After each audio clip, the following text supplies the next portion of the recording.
We're live. We are live.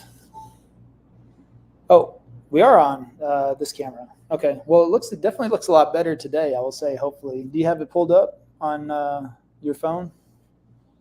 I'm just curious. But I think maybe the Wi-Fi is working in our favor these days. Still working on the hardwire. But in today's video, what we wanted to talk about was selfish versus service-based content. And this is something that we really feel is powerful in the fact that whenever you implement this on, video, especially on YouTube, then, you have a greater opportunity to attract business, because usually what we say by selfish versus service-based, the thing is it's not the fact that people are selfish intentionally. I think it just falls back on the reasons that we've pretty much been taught these ways forever. It's just it's a matter of this is the way you should market. So you think about it, now postcards have evolved quite a bit, but the thing is that postcards typically, or you even see business cards, it's just like the real estate agent, and it's, Levi Lascsak, real estate agent, buy, sell, or invest, or call today to buy, sell, invest. Or you see billboards to buy, sell, or invest in Dallas, or even magazine ads, number one team in Dallas, or highest production. You got to think about what information can you actually provide in those types of advertisements. There's really not a lot, because they come down to you think about them in a way, they're thumbnails.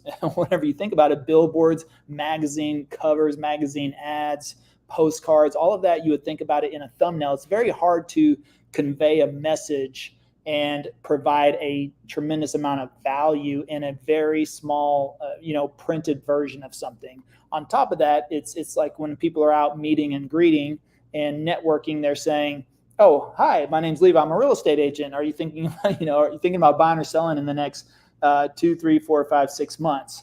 And so, from those standpoints, that's why it's difficult. It's not impossible, but it's difficult to generate business. It's why, most real estate agents come into the business with less than $5,000 to their name. And whenever they do that, that's a very limited budget. And it's also, even if you put all of $5,000 into marketing and real estate, there's a lot of people that don't generate any business from that, because if you put that into postcards, it doesn't get very far. If you put it into magazine ads, it doesn't get very far. It definitely won't get you a billboard unless it's somewhere in the wrong part of town, or the area of town you may not even want to work in. So you have all these factors where $5,000 is not a lot. Now, you could buy a ton of Facebook ads or Facebook leads, but again, as we've discussed in previous videos, that's an interruption platform on top of that. So you can gather a lot, but you still have to convert them, which of course you have to do that with any lead source. But again, Facebook being an interruption platform, not a lot of people go there to specifically search for real estate. So you can definitely capture people looking around, but they may not be in the market for 12, 18, 36 months. So, selfish based is whenever we think about it, we talk about it in the terms of a channel. In the channel, then in the channel on YouTube, most people's the first thing they want to do is they want to name the channel after themselves. And the thing is that when we researched YouTube before getting started, that became part of the business plan, is I understood that, first of all, Levi Lascsak is not a search term on YouTube. Maybe today, I don't know, maybe today. Travis Plumb, nobody's searching Travis Plumb, as much as we'd like to think.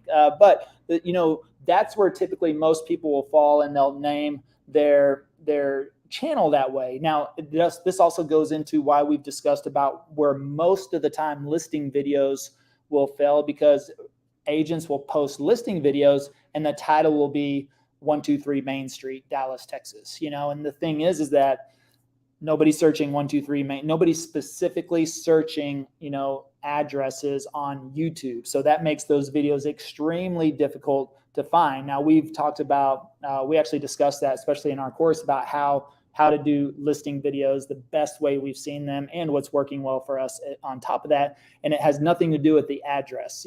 There's a lot of different components that go around that. And so, that's the thing, is that people think, okay, Levi Lascsak, real estate agent, 123 Main Street. They're just thinking about the information to get out there versus what are people actually searching for? What are they looking for? How do you provide value? Going back to, whenever we make a video, and that's usually agents first, inclination to make an introduction video on top of that. But what value does that actually provide? If I say, hey, here's my intro video. My name is Levi Lascsak. I'm a real estate agent in Dallas, Texas. If you want to buy, sell, and invest, I've been in real estate for 15 years. I can help you do whatever you need to do. And I've done this and I've done that. I mean, everybody has a video like that typically, and it's usually the first video they put on their channel, and it doesn't normally get a lot of traction. But whenever we got started, what we were looking at was, first of all, nobody's searching Levi, nobody's searching Travis. We knew that, but millions of people are searching Dallas, Texas every single month. And then when you break it down to individual suburbs and neighborhoods, those are getting hundreds of thousands of searches per month. And when you combine that, you could put together any 5 suburbs in Dallas at least, and it's probably going to have over 1 million searches per month. Now, you may be in a smaller market, but that's okay. We were actually talking with one of our clients yesterday who really has been very inconsistent on, we get this question all the time about, does this work in a smaller market? But they've been a little inconsistent on publishing, haven't published in a couple of months. But here's the thing about a smaller market too. First of all, if you're the first one to market there, or the first one to be on YouTube, guess what? You've got the best chance over anybody else, because if there's no other videos about your market on YouTube, you'd be surprised there is people out there looking, even especially in smaller areas. And think about it. They may not think about driving 30 minutes to this little town, or 30 minutes to that town, or 30 minutes to that town. And so being able to, position those properly on a channel, if you're first to market, even though it's a smaller market, again, you don't have to do the type of volume we're doing. You have to ask yourself, would 2 or 3 or 4 transactions a month change your business? And most of the time, for most people, that's an absolutely yes. So the thing is that this person is still getting business, even though they've also been a little inconsistent and haven't even posted for 2 months, which we do not recommend at all whatsoever. They're still getting business and closing deals, but also they were just recently told as well, that was the main indicator of why they chose this person over another agent in the areas, because that other agent didn't have any content out there. So even though they got their advertisements or their postcards, or maybe saw their mailers, they couldn't develop a relationship with that person either, because it's very difficult to develop relationships with people through print or through traditional advertising. It's through video that people can really get to know somebody, at least on the surface level. And what we always recommend, you have to be yourself. So don't be a character. Now, the thing is there's a lot of YouTubers out there that are characters, but at the same time will probably never meet their audience. So if they're playing a character on YouTube, that's okay. But at the same time, in real estate, we have the opportunity to meet our audience. We're actually probably going to meet our audience. We're going to work with them. We're going to show them homes. We're going to spend time with them.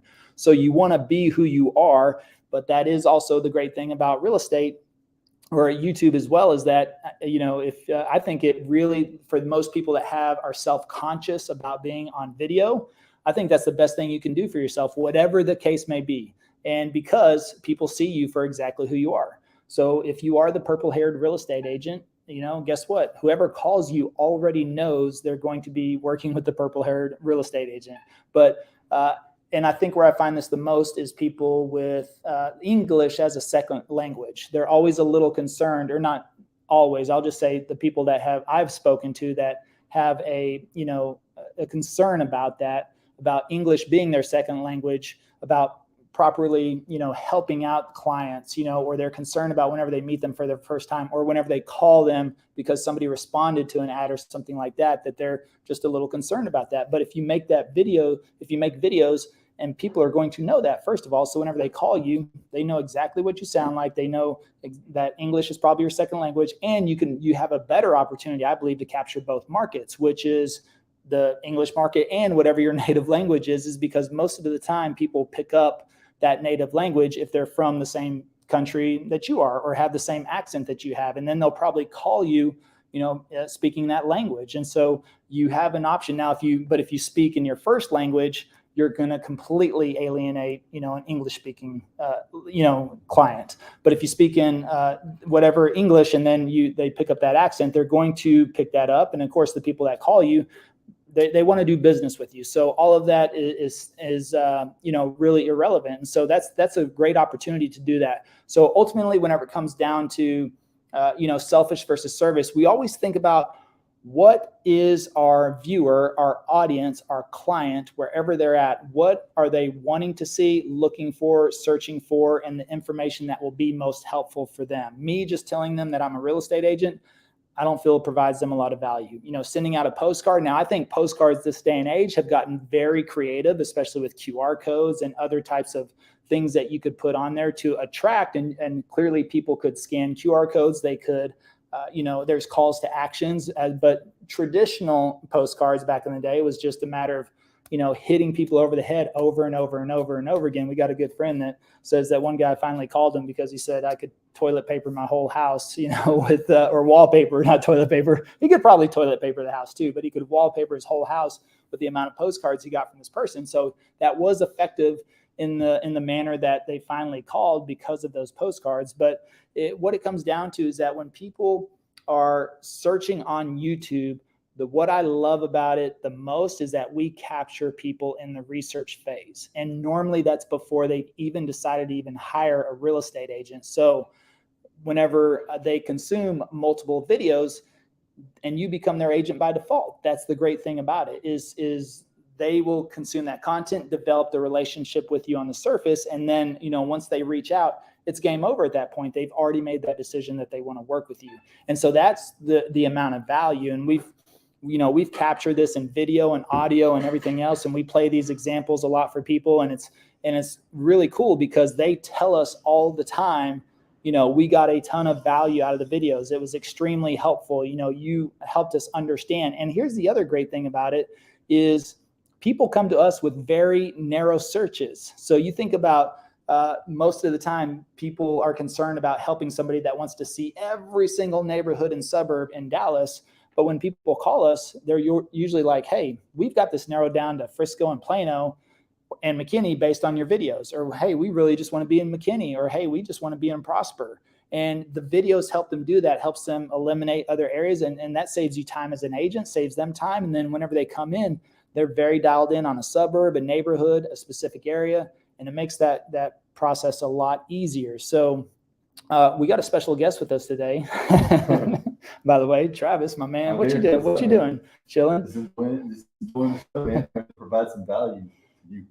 Surprised you're not selling a house right this second. Man, when you grow a team, you don't have to sell the houses all the time. The best leaders aren't necessarily the ones that produce the most. It's the one who take care of the teammates the most and make sure that they're producing. So there you go. So it's good to be able to step out of it a little and, dive into some other things to help work on the business instead of in the business for sure.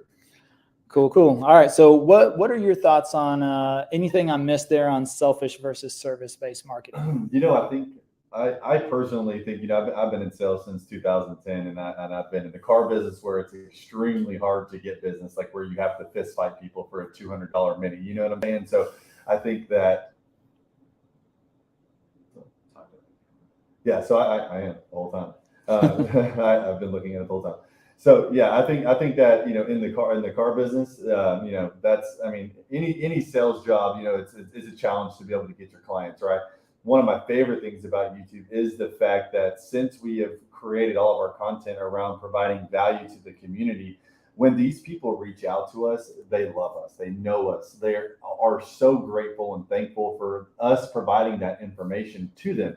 And not only are they grateful and thankful, the conversion cycle on these leads is significantly less.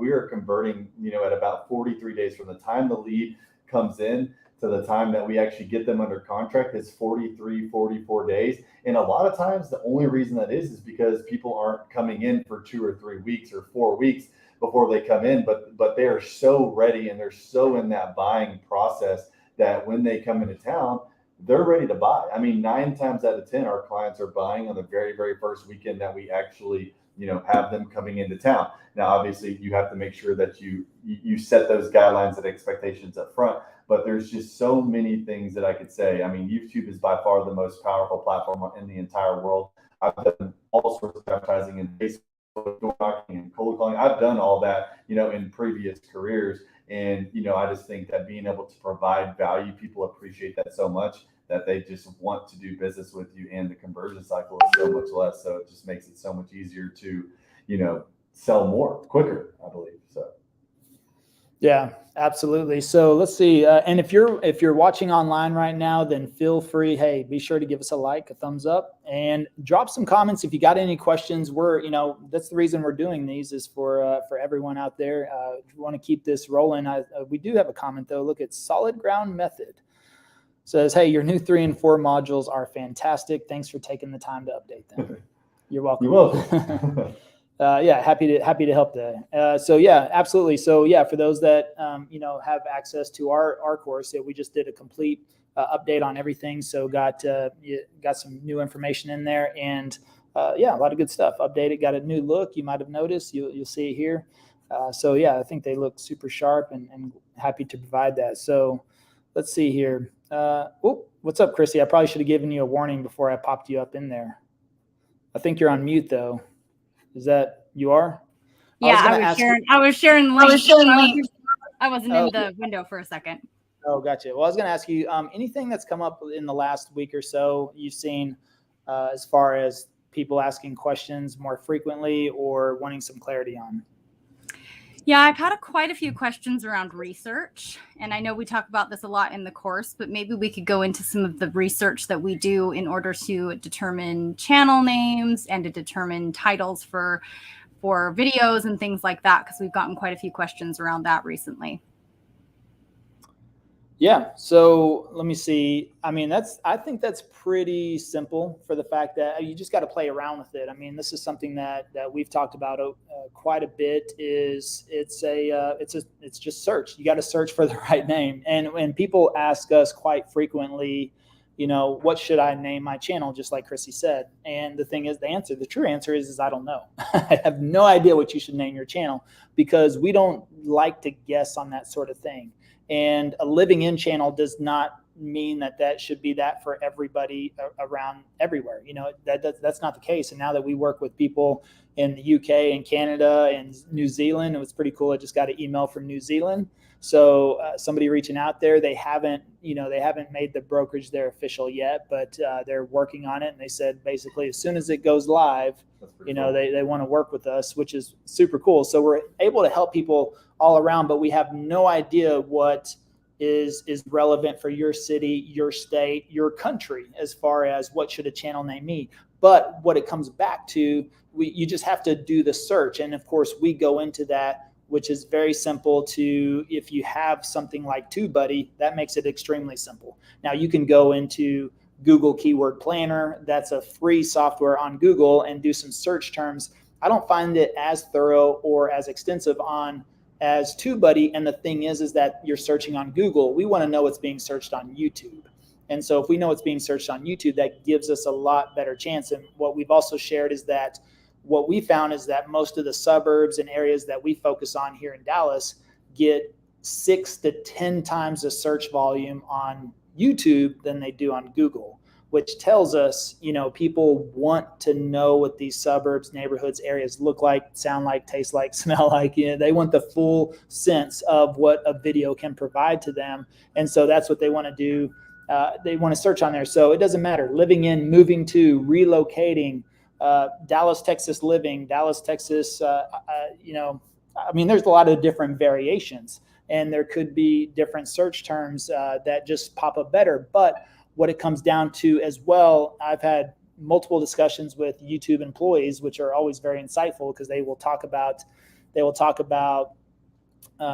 algorithm and what is YouTube looking for and things like that. And ultimately what I've gathered from them is that it does help in naming your channel. But for us, it took us almost a year for our channel name to become a standard search term. So whenever people would search that search term, it would pop up as a preferred channel. So I do think that's beneficial over time. But in the beginning, it really does come down to the individual video. And the individual video, what that's titled, does matter. And if you have something like TubeBuddy, then you can A/B test different titles, and you can A/B test. And an A/B test just means that TubeBuddy will flip a title back and forth every other day, so that you can collect data on what is the best title. You can flip flop a thumbnail every other day, so you can collect data on what's the best thumbnail. So whenever you're doing that, you just let the clicks decide, you let the views decide, you let data decide. And so you can have a good idea about, oh, this one may be better, this one may be better. And what we like is that, we have an editing team that provides a done for you service. But, the thing is that they are trying to make good thumbnails, but you might have something in your mind that could work a lot better, or you think it may work better. And I've had this happen several times where I thought, oh, I think I got a better idea for a thumbnail, but then the data comes back and no, the editing team actually made a better thumbnail. But it's also been vice versa. So where the editing team made a thumbnail and I thought, you know what, I want to try something different, and did that test, and then that thumbnail actually performed better. So it could be either way. And what we always try to do is remove emotions from anything and let the data tell us what it's going to be. So from that standpoint, highly recommend getting TubeBuddy, and then you can do the search. I mean, you could also do vidIQ. We haven't used vidIQ, but that's another software that you could download. But we've worked extensively through TubeBuddy, and that's helped out quite a bit. And just play around. So you want to put in everything and actually write it down. Take a pad and pen or something, or make a spreadsheet, whatever is easier for you, and put in, living in, moving to, relocating to, and then put, Dallas, Texas living, Dallas, Texas moving. I don't know, Dallas, Texas real estate. I mean, you can name your channel whatever you want, but also I would highly encourage to pursue the name that has the most searches. That will help out in the long run. So any thoughts you got there? No, that's good. That's super solid, man. No, I mean, you got it. You got it. Let's see here. So,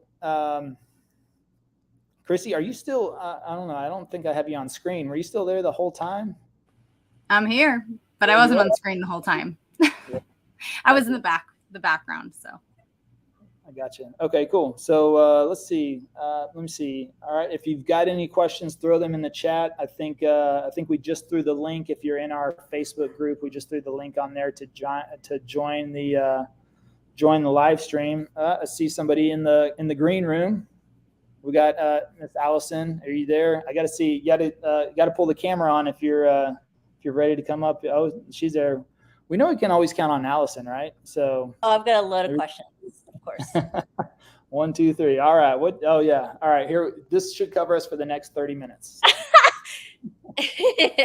Okay. So let me go back to this email. So I sent Chrissy this email. She probably was like, "Oh my God, this girl." So like I said, I live outside of DC in Virginia, but so DC would be my main city, and then there's the suburbs, which also include Maryland, but I'm not licensed in Maryland, and I don't really want to be. But so I went through the whole course. Then now I'm going back and I'm doing the modules on video flow for show, and then also the blueprint. It's just fun. It's fun to say, so don't ever change it. It is funny to say, yeah. It makes you smile. So I was gonna do. I'm confused if I should. Then I studied your channel, and your channel, you've got some different ones in the beginning. So what the video blueprint says, like the exact video flow, is the vlog of the most searched suburb, map video, pros and cons of the major city, which would be DC, and then veteran benefits. But then when I go to your channel and I sort from oldest to newest, there's the other ones that come up were 6 must-dos before moving to Dallas, top 5 neighborhoods of Dallas. So I don't know if I should do those I want to make sure that the algorithm is right and that I'm doing the flow correctly so that the algorithm likes me. Gotcha. Well, I would recommend follow what we've put in the PDF, because what we did in the beginning, yeah.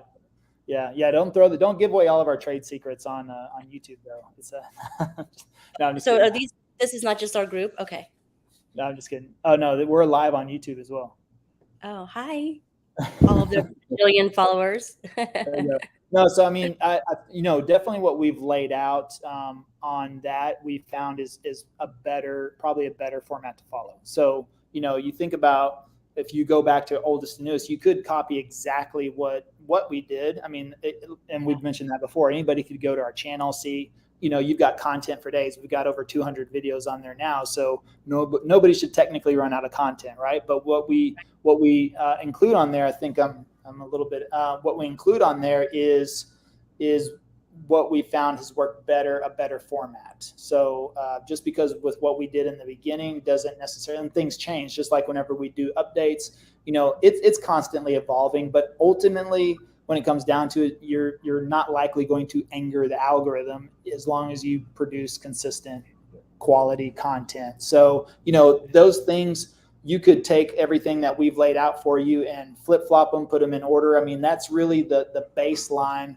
for what works well in pretty much any city, area, suburb, but it's in an order that we feel is going to likely give you the best opportunity to get found sooner rather than later. But again, ultimately it's your channel, and this is what's worked well for us. It has worked well in some other cities, but again, hey, we all know that DC is its own. I mean, it's not even a real place. Right? I mean, Right. it's it's not even a real city. No, it's Chrissy called the monument when she saw the banner I was trying to make on my own. She's like, you can put your face a little bit more closer to the pointy building. Sorry, I'm gonna call you out. And I was like, the pointy building? You mean the Washington Monument?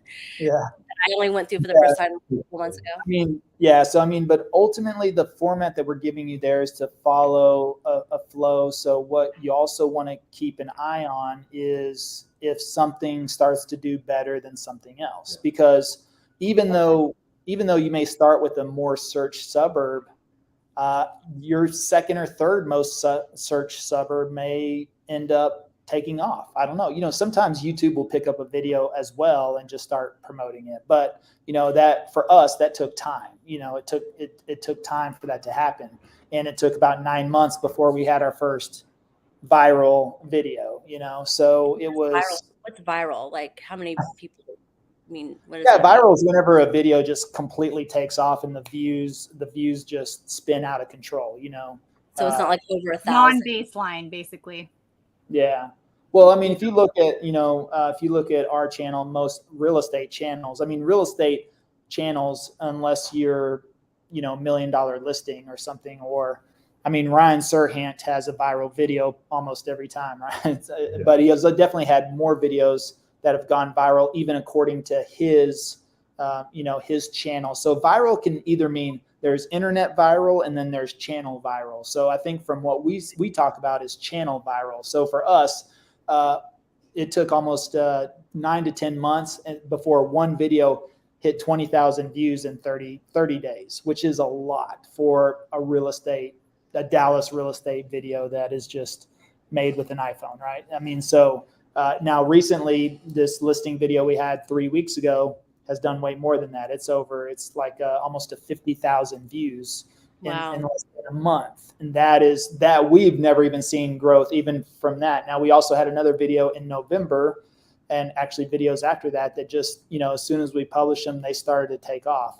But then after January, February, things kind of started to come back to normal, higher than what we were baseline before, but, kind of more normal. And then all of a sudden, that listing video, which we took our time, to really understand, how to do a listing video correctly. And the first one we did just completely blew up. And then of course we got two buyers. Are those for your Dallas channel or your luxury channel? For the Dallas channel. Yep. Okay. I didn't. Yeah. Okay. And I have so DC gets like millions of hits on TubeBuddy. I want to say there was like, I'm sure. No, 800,000. Whereas Alexandria is in the other search ones are like 500,000, and then the Arlington, Alexandria, like 500,000 a month, and then the other suburbs that I would list were around 300, 350. So, should I start the first group of videos on Washington D.C. and do like video of? Because the first vlog is vlog of most searched suburb. Well, let me ask you this. Do you want to work DC? I want to work DC proper. I don't want to work some areas of DC. Okay. Yeah. Well, first of all, only make content on areas you want to work, right? Right. Yeah. So, but yes, I mean, if where most people want to live.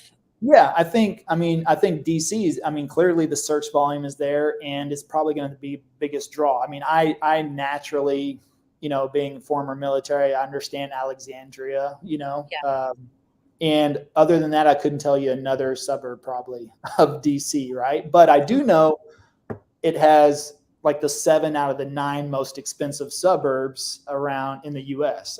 For some reason, I know that stat, but I don't know what that is, what they are, what they're named. And so I do know Alexandria, though, just from knowledge of that. But other than that, I think starting with DC, if you don't mind working a major city area like Dallas, or DC, then yeah, that's probably the best place to start. Because do you work Dallas or just the suburbs? No, we absolutely work Dallas, but okay. we do. I mean, we pretty much work, we pretty much work the cities that we want, right? And the cities that we film. Like we go out to east, out to Forney, out to Rockwall. We go northeast, to Fairview and Lucas. Prosper, Frisco is up north. And then if you go northwest, we do a lot of business out there in South Lake and Keller and Flower Mound. And the places that we really don't do a lot of filming are the places that we really don't get a lot of business or have clients. So I think that, I think like what Levi's saying is absolutely on par. Really focus on the areas that you want to work, and just the consistency is going to be the key. Just outwork everybody, right? 2-3 videos a week.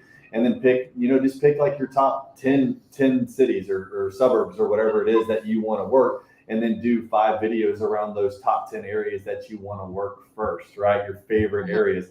Do those. That's 50 videos. You know what I'm saying? That's 5-6 months of content right there. And then you can easily just move into other things, getting outside of those main 5 core videos that we suggest in the suburbs. Kind of like what we've done is just evolved and letting our audience tell us what they want. We've done surveys on the YouTube channel, and we asked people what they want. When we posted one of our, when we started posting $1 million listings and it went viral right off the bat, we knew automatically that people want to see that also. And also in reading in the comments, people are like, oh, this is really cool. We're glad that you're doing this as well. So we were getting good feedback from that, but the informational side of the business, I think, is the most important thing, because you can have 50,000 views on a video in a short amount of time. It doesn't necessarily translate to business coming from that one video. Although we did have 2 people reach out and one person really wants to buy the exact house, so we're in the middle of working with her to try to find her something in that neighborhood, because that house is not for sale right now. So, you just, focus on those core 5, top 10 cities, and just hit the ground running like that. And then you can even feed into your audience and get feedback from them on what they may want to see, and then give them that. Sure. Okay. So then it sounds like what I probably will start out would be like the top neighborhoods to work to for young professionals and families to live in Washington, D.C. And I will also chime in there and say that I'll just like high level the suburbs, and then the next 4, 1, 2, 3, 4 will be the first most searched suburb, and then go through like Alexandria, for example. And then within there, I'll talk about the neighborhoods, because there's neighborhoods within the city, right? So and then the other question was, when you do the price point videos, which video exactly are you doing price points for homes? Is that going to be in the vlog? Would it be the vlog, or would that be it's a variation of it. So it's a variation of it. But also going back, kind of like what Travis and Richard mentioned, we do typically most of our business out in the suburbs too. So even though you may find that you can make, DC has the most volume of search, but at the same time, when people are moving to the area, they're probably starting their search in DC and then figuring out from there where to go. Just like for us, not everybody knows our suburbs. So, but they know Dallas, and that's the initial start. Exactly. Okay. So you kind of put the price points within those videos. Okay.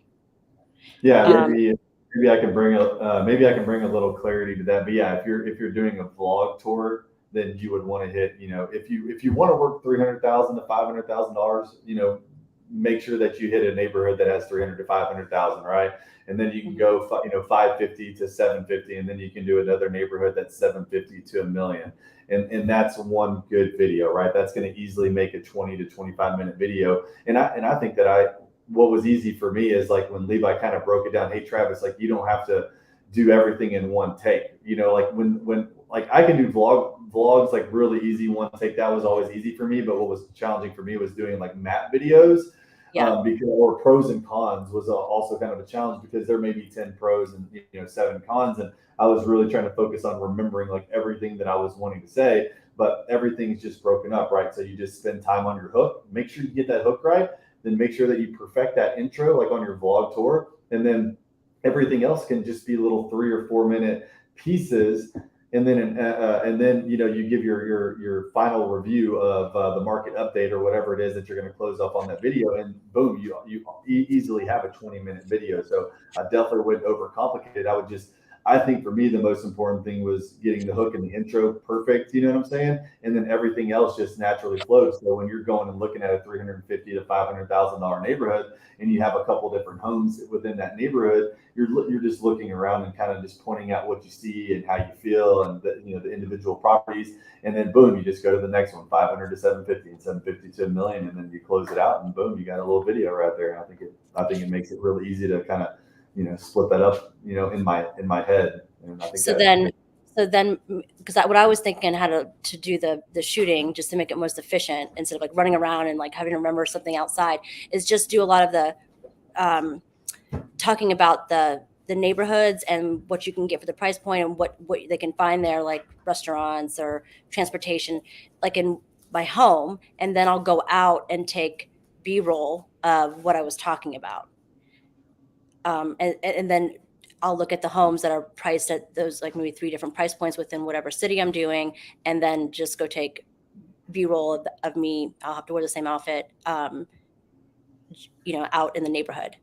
Yeah, well, I recorded 3 vlogs the other day wearing the same shirt. It's not something that I love Dallas. Hey, if you got a branding shirt, then there's you see it. There's a lot of YouTubers. There's a lot of people that some of them just wear black. That's all they ever wear. They wear. I'm more of a blue guy, so I'm gonna wear blue. But the thing is that I batch record my vlog tours. So if I go out for the day, I might as well get 3 or 4 done. And I don't have any problem. The thing is that we have other content. You don't have to publish 4 vlog tours in a row. So, the next day I may come back to the office and record my 4 map videos. Now, clearly the next day I'm wearing a different shirt, hopefully, unless that night went completely out of hand, then from that point, I'm going to come in a different shirt. I'll record those 4 map videos. And the thing is, okay, so no big deal. And then there's probably going to be some published content because now we're publishing like a listing video, and the listing video isn't filmed at the same time either. That takes, because we're doing a step up on video production and videography, that's going to take 2 or 3 days to get edited versus, what we do in vlog tours or map tours is pretty simple for an editing team to just kind of piece that together. And so, the thing is that even if I do a vlog tour and a map tour of the same, let's just say South Lake, that's the latest one that came out. We didn't publish the map video until almost a week later because we had other content that was able to come out. And so you can piece it together. So those are the things that, just once you have that flow down and you understand it and what you want to do, it's just repetition. Everything's going to be awkward in the beginning. And it took me 4 hours to get through a vlog tour in the beginning. Yeah. And, I can do 4 in 4 hours now. And that's even driving around, getting here to there. It's extremely efficient now at this point. A map video, I do that in 1 take, but before it was like, okay, just kind of like this live stream. Now, if you go back and watch the 2 live streams before this, kind of a little bit of a train wreck, but hey, the thing is that you can't really watch a video on live streaming and go live at the same time and try to walk yourself through that, so it was just a matter of, well, we want to incorporate we want to do live stream. So you just have to do it. Now, the funny thing is that it's live for everybody to see. So, they can go back and I look at that and I'm just like, oh my God, we look, we look like amateurs, but hey, we're the YouTube guys. You know, That's the what thing people like now. They want it to be. They want to see the authentic you. Well, So. the thing is that as you progress in your video career, you're going to do new things. And so for us, experiment. Actually, we've done a couple of real estate lives for our real estate channel. Yeah. Super smooth. Everything was good, worked well, and no problems. And then we get on here and we're like, okay, this issue, that issue, internet problems, yada, yada. I mean, the first live stream, I got kicked out of it. I mean, the internet kicked me out of it. Yeah. I'm like, hey, wait a second. I'm running, and that's the funny thing. I mean, even like when I do Zoom calls now, I have Chrissy on there and I make her the host because I've had so many situations where, because I'm traveling and I'm on airport Wi-Fi or island Wi-Fi or, hotel Wi-Fi, never reliable. And I've been, kicked out. It's just one of those things where, I'm just not worried about it. The main thing is get out, do the repetitions, get the proficiency, and then it all falls into place. Okay, cool. Hey, I wanted to be the most efficient. The other day I was like, I'm going to do a video. And then I was getting the mic already. And that took me an hour and a half. And I was like, wow, okay, I should just take a step back because I'm not going out to do a video today. I need to get my rhythm, like my schedule down on how I'm going to break this apart. So, and then, hey, yeah. Oh, I was just going to say, Kim and Lori Lynn, we see you backstage. So if you guys or gals want to come up, turn on your cameras so I know you're there, ready to go. So did that help out, Allison? I'm going to jump over to the chat. Did that help out? Yep. Thank you so much. Yeah. Okay. Yeah, you're welcome. Let's see. Kim or Lori Lynn, I see you in the background. So if y'all, either of y'all want to come up. Oh, I see video with Kim. So guess what? You're the next contestant on The Price is Right. And can I just say something too? I talk to people all day long, and the big question I get is like, how do I get in sync with the algorithm? And I think the algorithm scares people, like it's this big brother that's looking over your shoulder, and if you don't do things right, it's going to shadow ban you and you're never going to be seen again. All the algorithm is, it's very individualized, and all it is being aligned with your audience. So if you are aligned with your perfect audience, the people who are looking at your stuff, YouTube will push it out. It's not like, this straight line where if you do exactly the same thing as this channel does, you're going to get pushed exactly the same to the same results. It's just finding your ideal audience. So the purpose of a lot of the things that we train on and a lot of the lists that we give, the examples that we give, it's a pushing off point so that you can first, start bringing a few people to your channel, but then from that point, start to kind of curate and create your own ideal audience. So that's why you need to become the people who are the most successful on YouTube are obsessed with their audience. They're obsessed with learning who their audience is, what their audience thinks about, what their audience is doing, as they're moving to these new areas, what they're searching for. If you're obsessed with that, we've been doing a ton of growth on our team, but Levi is still in the channel constantly looking at the analytics.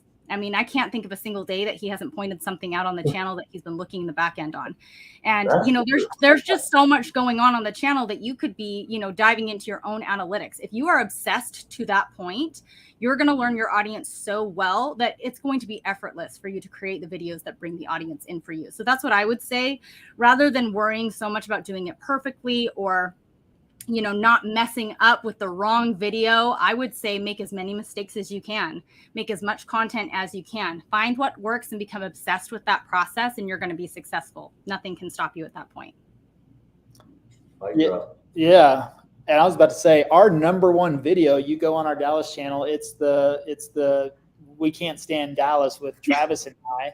It's, it's about to hit 70,000 views, and we've got audio problems in that, the thing is that's the time whenever I was still learning lav mics, which we have on now. And these lav mics had channels, like walkie-talkie channels. And I didn't realize, well, when you have two people, you should be on two separate channels versus the same channel. So here I am, I'm like messing around with this stuff. You'd think I'd watch a YouTube video before doing it, but also Travis walked in. I wasn't planning on him to walk in while I was filming the video. We just kind of went with it. So it's like, okay, get him mic'd up. Yeah, we get on there, get mic'd up. And then whenever I did that, it cut out my audio or basically canceled out the audio on my mic. So our number one viewed video, I can't stand it from I hear it. But the thing is that the viewers, a lot of They love them, it. yeah, they love it. Nobody said terrible audio, I can't stand you guys. Yeah. You know, most people are not as detail focused as we are on ourselves. And so therefore everything we notice, a lot of people will be like, I never even noticed that. But now that you pointed that out, your left ear is way bigger than the right ear, you know? So people sit here and go, oh, I don't want to be on camera because my left ear is giant. Are you talking about me, bro?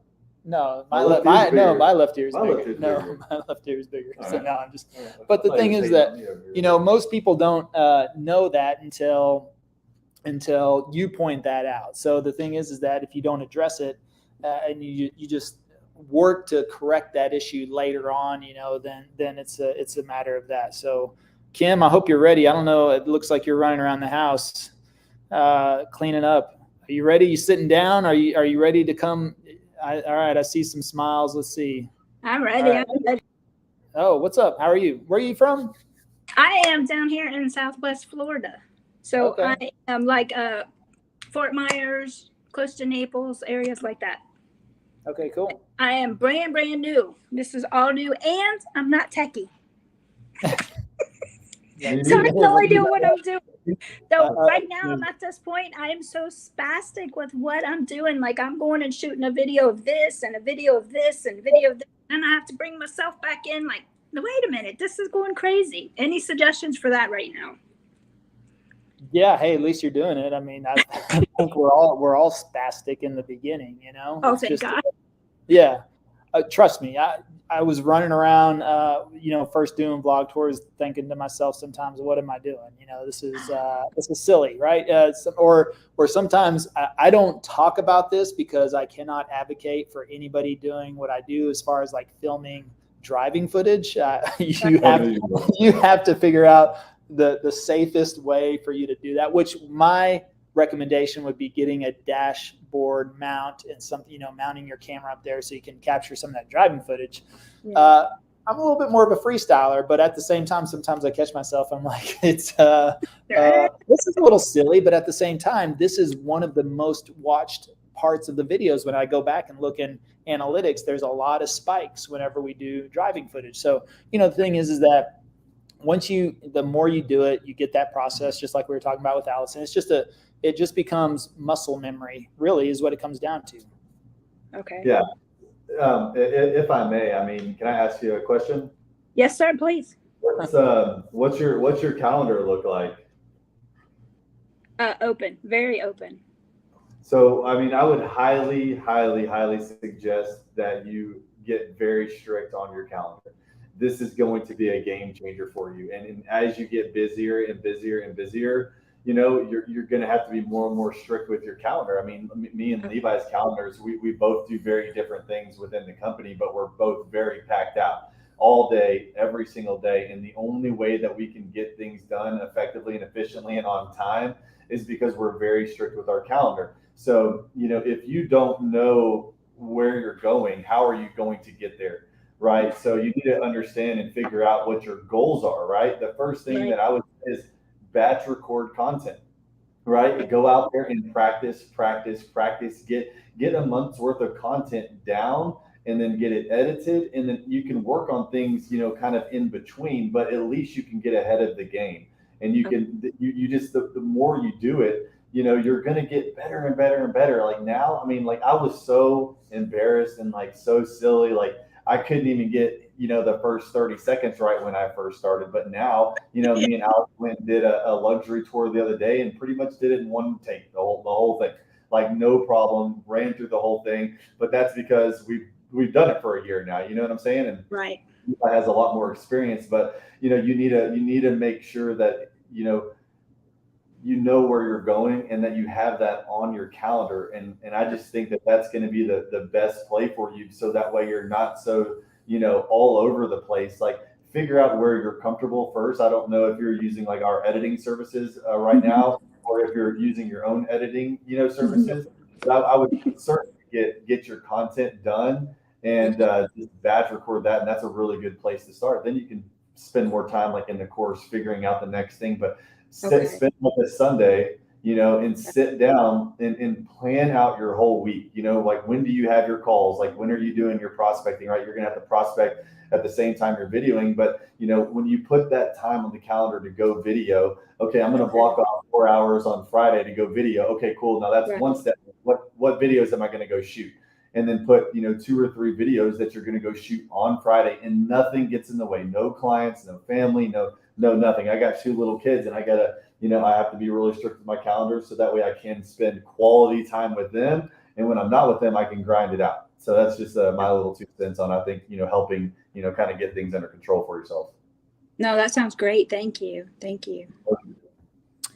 And I will just, I would say, while you said you have more of an open calendar, still going back to like what Travis said, maybe work on being consistent over the next couple of weeks, maybe filming something every day. You don't have to, because if you film 2 or 3, if you try to do 2 or 3 videos in one day, that works really well when you become proficient and busy. So right now, if you have a little bit more of an open calendar, if you film 1 video a day for 7 days, you only have to publish 2 or 3, and then now all of a sudden in 1 week, you've got 2 to 3 weeks worth of content. And then the next week you do a video every day. And now you got 14 pieces of content, but you're publishing 2 or 3. And now you've got 3 to 4 weeks of content. And so you can continually stack up, and that's going to relieve pressure, relieve stress. You're not going to worry about, okay, my next video coming from, and then that you can get so far ahead if you have a little bit more of an open calendar. And then if you do this daily, I think that's going to help you just get a lot more proficient, comfortable.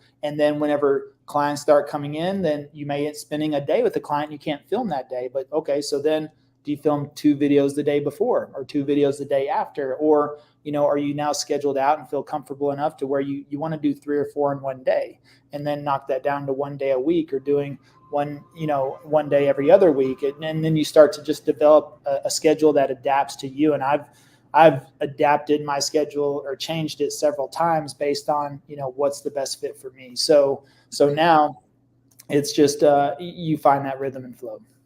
Okay. That sounds great. That's going to be helpful. Thank you. Yeah, you're welcome. Is that it? That's it for now. I'll catch you next time. Yep, you got it. Okay. All right. Well, Lori Lynn, we'll get you up here. Let's see.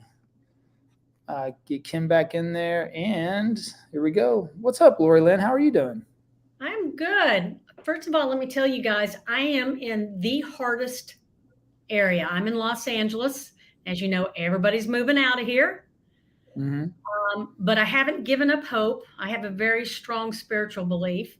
And, every now and then I'll get down, but I know this is going to work. I started filming back in November, December. I did not start airing till April 1st. Okay. Exactly 3 months to the day I got my first comment. It was for a rental, and that's okay. Rentals turn into purchases. Mm-hmm. And then I've gotten 2 more comments. Somebody telling me what a great information it was. Another person telling me their sad story about living here and couldn't afford it, and they went somewhere else and they appreciate it. So those things, they're going to start rolling. I would love to see my subscriber count grow, but it did go from 1 to 29 in, what did I say, 3 months. Okay. My views are really good. I can't complain about that. And I just know because of the fact I'm in LA, it is going to take a little bit more time than some of these other cities. I think I've done what Travis has done. Levi. I was a techie to start with, but I live on YouTube. I live on TubeBuddy. I am constantly looking at Levi and Travis's videos to see what I can change, what I can tweak. I look at my competition. Sometimes I feel like I sit in this chair too much and get sucked into my computer doing research. I pretty much do all my optimization because I love it. I do a little editing, but I do have an editor. And now I'm in the process of making tweaks and changes. Like I found one of my very first videos was so horrible and I had hardly any hits on it. So I just refilmed it and now it's doing well. Oh, so you can do those things. There, absolutely. How many videos are you doing per week? I was doing 3. And because I had such a big backlog, And then I got a little lazy, and then I got laryngitis and was down for 2 weeks and ran out. So I backed off to 2.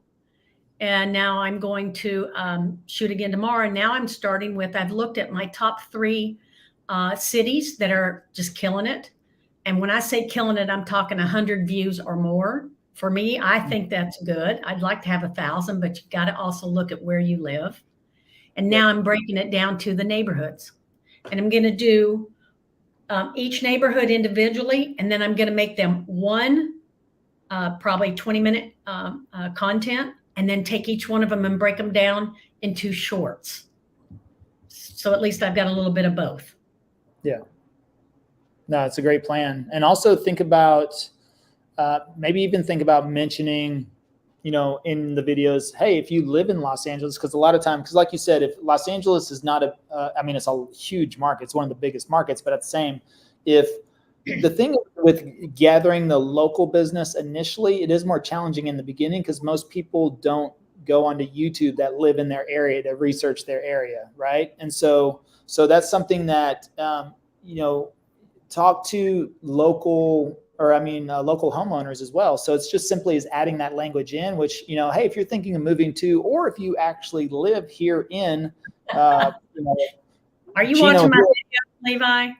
Well, sometimes I do. Yeah. I just changed my verbiage Okay. about a month ago. And I say, if you're thinking about moving to Los Angeles, if you live outside of the state of Los Angeles, if you live in the state of California, even if you live in LA County and you're thinking you want to move to Culver City, hey, reach out, give us a call, blah, blah, blah. So I did change that about a month ago to all 3 because people do move within here more than they do coming outside of the state.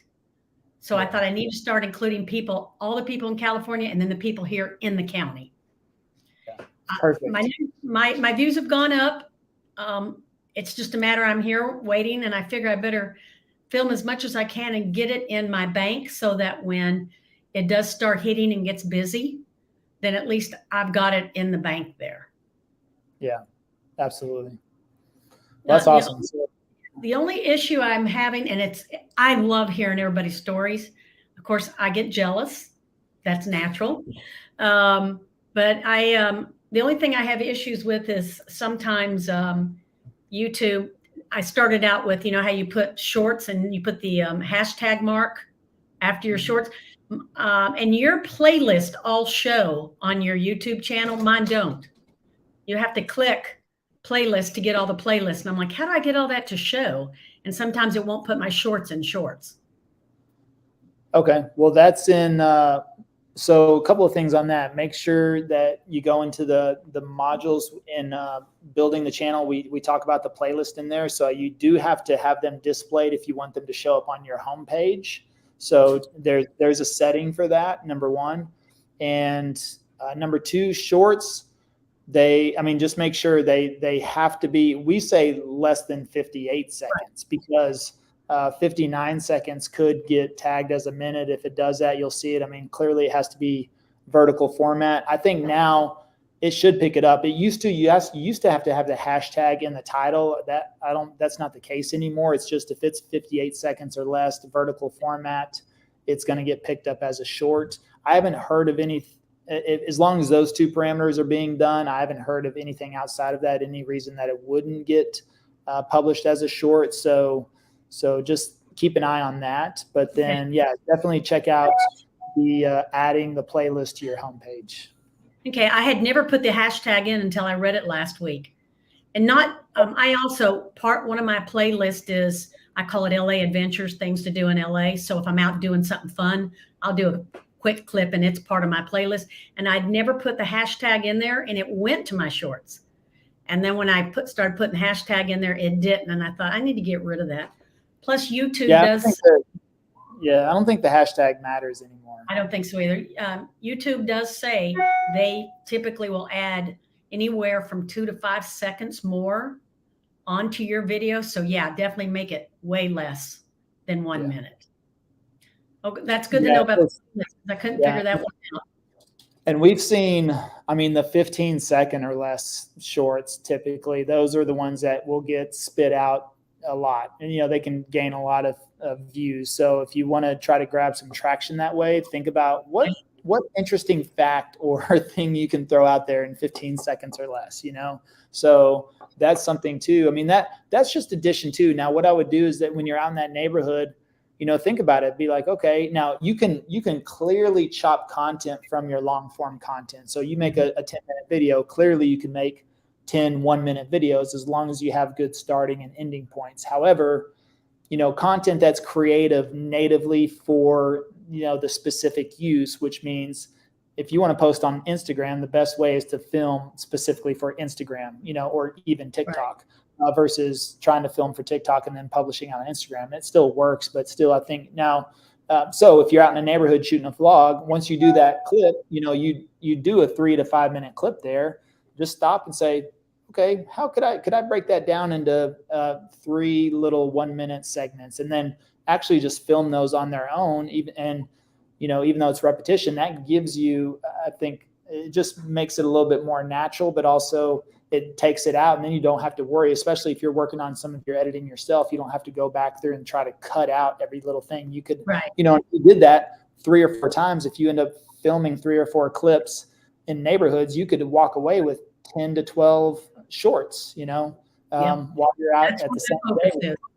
Yeah. No, I thank you guys for that. Tomorrow's going to be my first shot at doing that.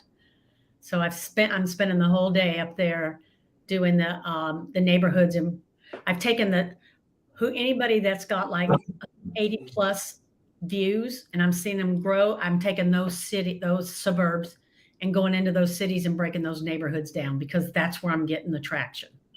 Yeah. Awesome. Well, excited and looking forward to hearing about some more successes there. Me too. All right. Anything else we can help you out with? That's it for now. Thank you. All right. Thank you. Thanks for joining us. I'm going to run over here to the chat real quick. Let's see. We got, hey, Gabby. Is that our Gabby? Chrissy? Oh, that is? Okay, cool. I got to look at the icons. Let's see here. Who else we got? Meredith. Oh, yeah. Hey, Meredith. That's you. You commented back there. Meredith. Yeah, I saw her living in Greensboro. Yep. Hey, Meredith. Good to see you here. Let's see. I think I saw a couple of questions. Let's see. When starting out, how many sessions/week should someone starting out in this program book off for the Calendly appointments, and how long are they? So, I think you open up your Calendly to where you want to schedule calls. You want to have scheduled calls. So if you're filming Tuesday mornings, clearly don't open up Calendly, because you want to have block time for filming. And then, if you're going to be back in the office in the afternoons, or maybe you're in the office in the mornings, whatever your office time is, or whenever you plan to be around your computer, I think it's always best to try to. Now, we've done Zoom calls in the car, in the airport.